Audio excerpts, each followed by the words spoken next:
दोस्त आप सभी को फिर से हमारे YouTube चैनल पे फिर आज मैथ वाले पे स्वागत है। आज सबसे इम्पोर्टेंट चैप्टर होने जा रही है जो कि हमने क्या क्या सोचा। तो भाई सबसे पहली बात है सवाल तो कराते ही हैं, लेकिन सवाल के साथ साथ कुछ ऑब्जेक्टिव इसमें हो जाए। ऑब्जेक्टिव और सब्जेक्टिव और लॉन्ग जितना भी क्वेश्चन है, जितना भी मैथ का जितना भी इम्पोर्टेंट है, आप इस चैनल पर जाइए और इसमें आपको ना इम्पोर्टेंट क्वेश्चन ही खाली पढ़ाई जाती है। तो हमने आज सोचा कि क्यों ना आज हम ऑब्जेक्टिव ही आप लोग को पढ़ा दें। तो देखो हमने ऑब्जेक्टिव जो क्वेश्चन हमने लिया वो आपका ना रियल नंबर से लिया। रियल नंबर का मतलब जानते हैं, हमने वास्तविक संख्या से खाली लिया। ठीक है, तो देखो पहली बात है मात्र हमने क्या किया। ठीक है, तो एक से लेकर कम से कम यहाँ पर हो गया एक से लेकर कम से कम 20 को आपका ऑब्जेक्टिव है। ठीक है, तो इस ऑब्जेक्टिव को ना सिंपल है, आसान है, जो कि बच्चा भी इस ऑब्जेक्टिव को बना सकता है। कल एक बार देख तो लो। ठीक है, तो हम बारीकी से चलते एक उनको क्वेश्चन जो कि सिंपल क्वेश्चन है।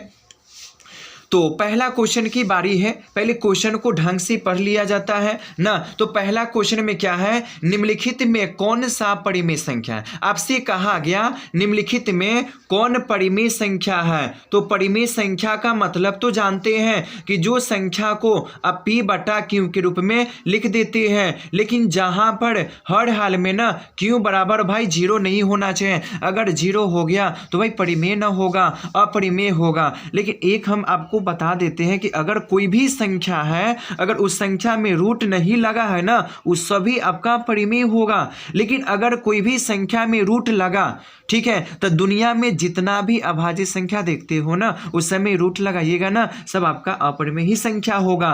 तो देखो सबसे पहली बात है, तो यहाँ पर तो जो भी संख्या उसमें रूट लगा तो परिमेय तो नहीं होगा, अपरिमेय होगा। लेकिन अगर कोई भी संख्या में रूट लगा और जिसका परफेक्ट स्क्वायर रूट पूरा निकल गया, वो आपका क्या हो गया, परिमेय हो गया। तो यहाँ पर देखिए पहला क्वेश्चन क्या है ना, तो यहाँ पर निम्नलिखित में कौन सा परिमेय संख्या है। तो ऑप्शन में है पहला 7√5 है, 8√6 है और 2√2 बटा 3 क्या है 2 और डी में कितना है √3 है। तो आप देखो पहली बात क्या करेंगे, इसमें परिमेय कौन है। तो देखो 7 जो देखते हैं, क्या 7 में रूट लगा है, नहीं लगा, तो क्या होगा, परिमेय ना होगा। ठीक है, लेकिन इसमें रूट लगा है ना, इसमें दो गो जात हैं, एगो परिमेय है और एगो क्या आपका अपरिमेय है। तो परिमेय प्लस अपरिमेय बराबर क्या हो गया, तो अपरिमेय होगा। ऑप्शन तो गलत होगा। ये भी ऑप्शन 8√6 है, ये भी तो क्या है, अपरिमेय है, क्योंकि ये परिमेय है, ये अपरिमेय है। लेकिन यहाँ पर देखो 2√2 अब बट्टा 3√2 है ना, अगर बट्टा है, ठीक है, अगर मान डिजिट समान है तो कट जाएगा,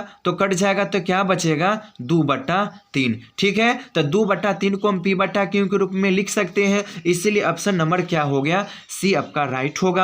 और डी तो √3 है, अभाज्य संख्या है, बाहर नहीं निकलेगा। ठीक है, अगला क्वेश्चन है निम्नलिखित में कौन सा अपरिमेय संख्या नहीं है। अपरिमेय संख्या नहीं है, इसका मतलब है कि अपरिमेय संख्या को नहीं खोजना है। कौन संख्या खोजना है, जो आपका परिमेय है, जो आपका रूट से बाहर निकल जाए, उसको खोजना है, अपरिमेय को नहीं खोजना है। यहाँ पर क्या अपरिमेय संख्या नहीं है, उसको खोजना है। तो अब यहाँ पर देखो पहला पाई है, सब जानते पाई तो अपरिमेय होगा।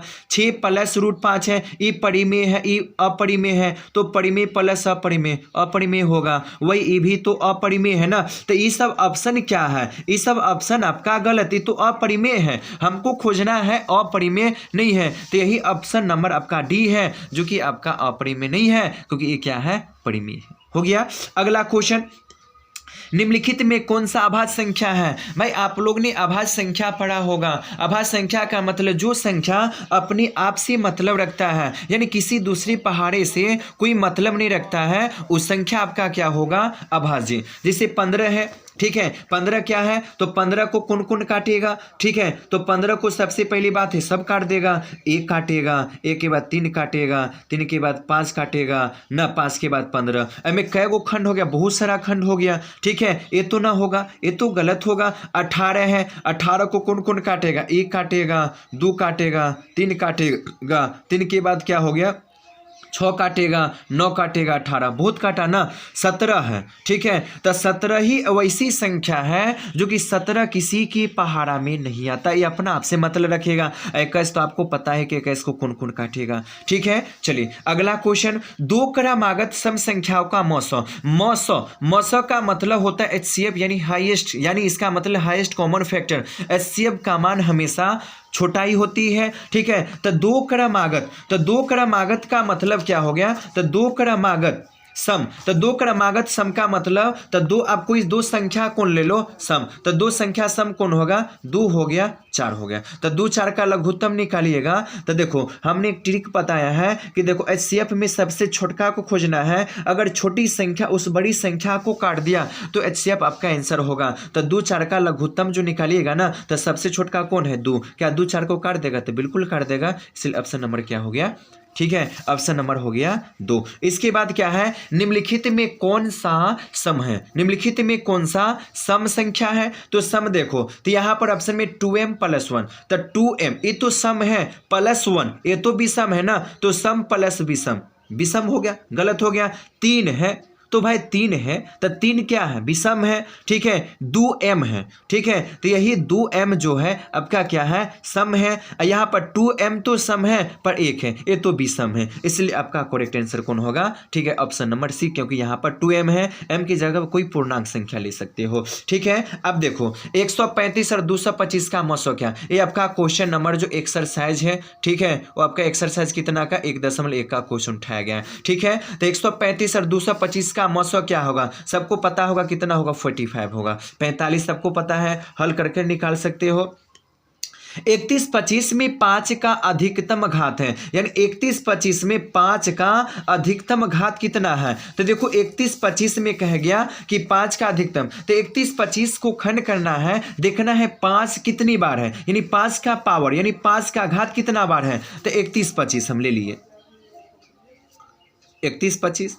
ठीक है, देखो ये तो 2 से नहीं कटेगा, 2 से कौन कौन कटेगा, तो जिसके लास्ट में कौन कौन 0 2 4 6 8 रहता है ना, यही आपका 2 से कटेगा। तो किससे कटेगा, डायरेक्ट 5 से, तब 5 6 30 ना, 5 दूना 10 50 25, 5 से हो जाएगा ना, तो 5 से कहीं 5 5 दूना 10 50 25, 5 से हो जाएगा ना, 5 दूना 10 50 25, फिर 5 से लगाइएगा 50 25, 1 2 3 4 5, यानी 5 के ना अधिकतम घात कितना है, 5 है। तो है इतना वाला आंसर देख लो, खोज लो, तो ऑप्शन नंबर क्या हो गया, डी आपका सही हो गया। अगला क्वेश्चन देख लो, 26, 91 का मौसो लौसो क्या होगा, तो देखो 26 और 91 का मौसो और लौसो, तो 26 और 91 का मौसो लौसो क्या होगा, तो आपने ये जो क्वेश्चन है, ये आपका क्वेश्चन जो है एक्सरसाइज 1.2 का क्वेश्चन उठाया गया है। ठीक है, तो इसका मतलब है 2 नंबर वाला क्वेश्चन आपको ऑब्जेक्टिव में डाल देती है, इसलिए आपको सॉल्व करने आना चाहिए। तो 26 और 91 का मौसो का मतलब होगा कि अगर 2 गो संख्या है, दोनों को आप खंड करते हैं, तो जो दोनों में मिलेगा ना वो आपका मौसो का मान होगा, और जो दोनों में ना मिलेगा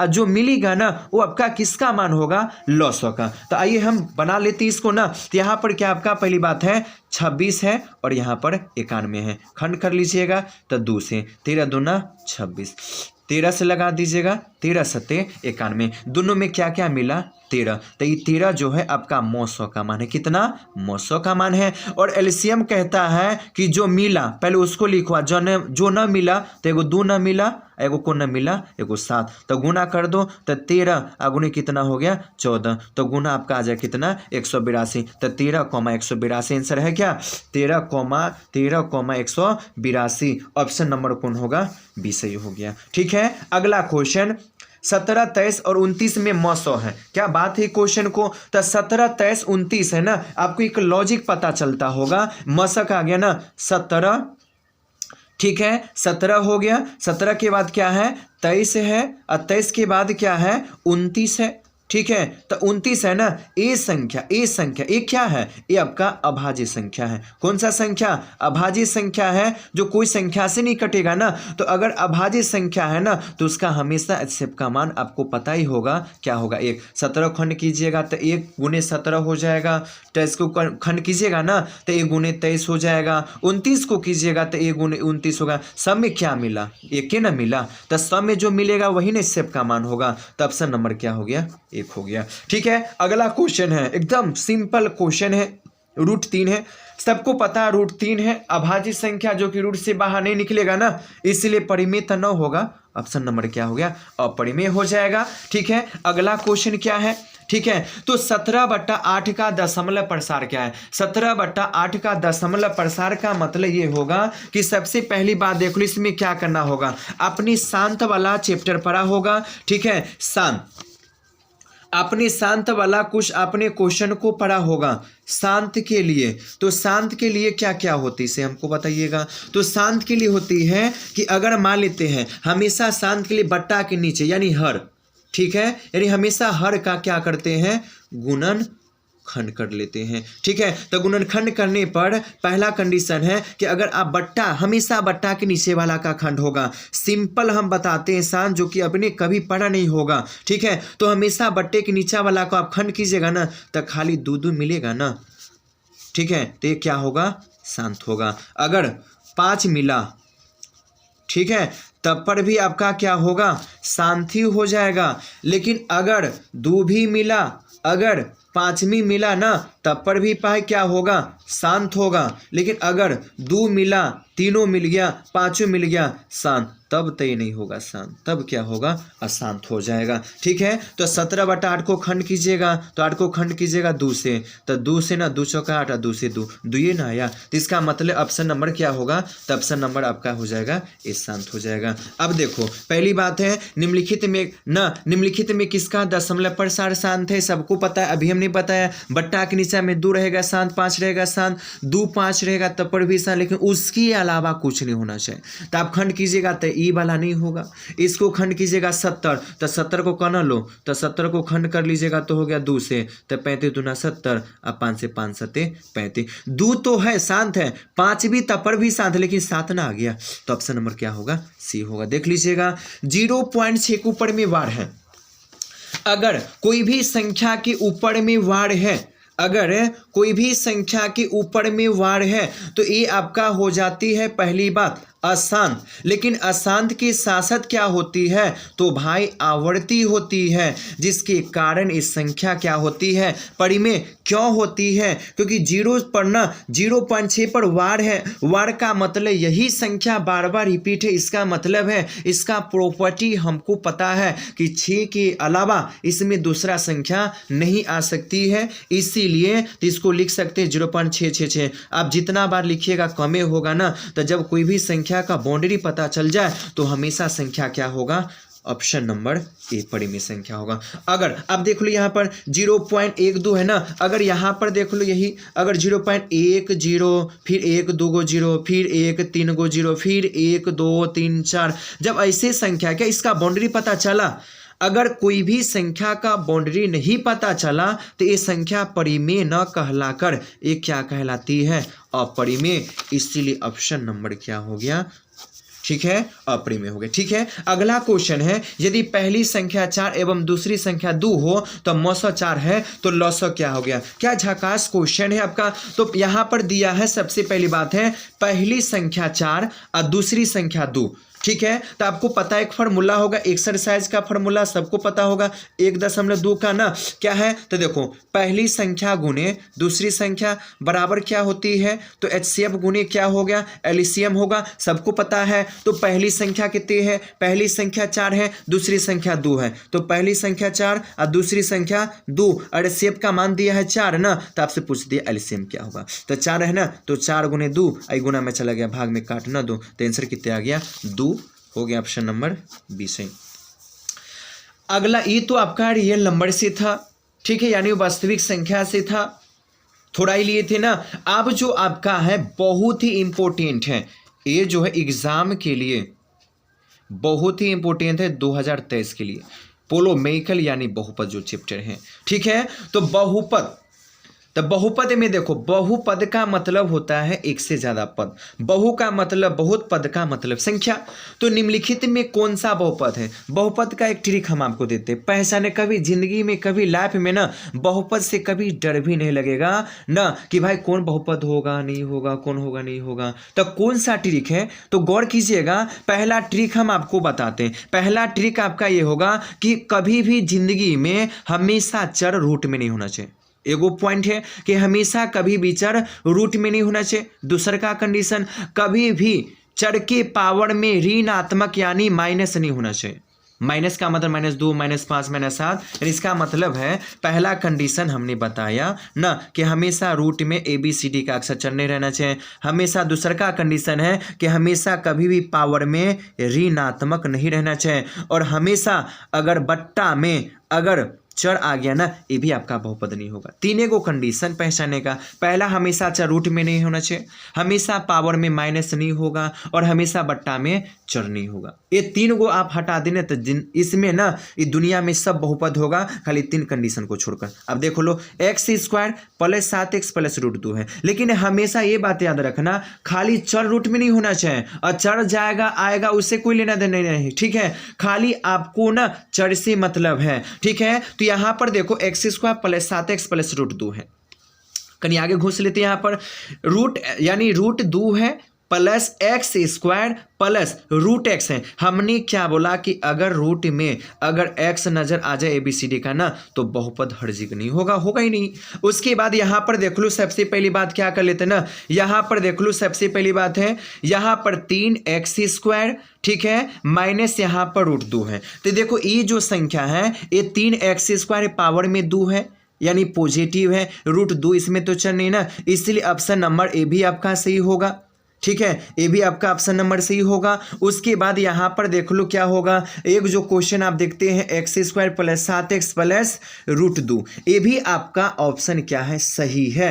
लेकिन इसमें हमने क्या दिया, ऑप्शन में कोई नहीं, तो कोई ऑप्शन तो एक वो सही होगा, ठीक है। तो इसीलिए यहां पर हम क्या दे देते हैं, अपना मन से हमने x लगा दिया, तो ये भी ऑप्शन आपका क्या हो गया, गलत, क्योंकि आंसर तो एक ही चाहिए। यहाँ पर हम दिए रहते हैं A एवं C दोनों ना, तब जाकर आपका ऑप्शन सही होता, ठीक है। तो इसीलिए यहाँ पे ऑप्शन में थोड़ा मिस्टेक हो गया, ठीक है। तो ऑप्शन नंबर क्या हो गया, C हो गया। अगला क्वेश्चन है, निम्न में रैखिक बहुपद है। रैखिक, तो रैखिक क्या है? तो पहला देखो, पहला हो जाती अचर पद, ठीक है। तो यानी इसका मतलब हो गया अचर, यानी इसका मतलब हो गया अचर पद का हमेशा घात होगा 0, बिल्कुल। अगर 7 है तो कहेगा 7 का घात, हमेशा घात किसकी देखी जाती है, चर की देखी जाती है, अचर का नहीं। तो हमेशा कोई भी ना गिनती वाली संख्या का घात हमेशा 0 होगा। रैखिक, रैखिक कहा जाए, ठीक है, रैखिक बहुपद कहे या रैखिक पद कहे जाए, तो रैखिक बहुपद कहे या एक पदी कहे, तो रैखिक का मतलब जिसका घात कुछ न एक होगा, ठीक है। उसके बाद द्विघात, उसकी घात कितना 2, त्रिघात, उसका घात कितना 3। तो सिंपल है, ठीक है। तो निम्नलिखित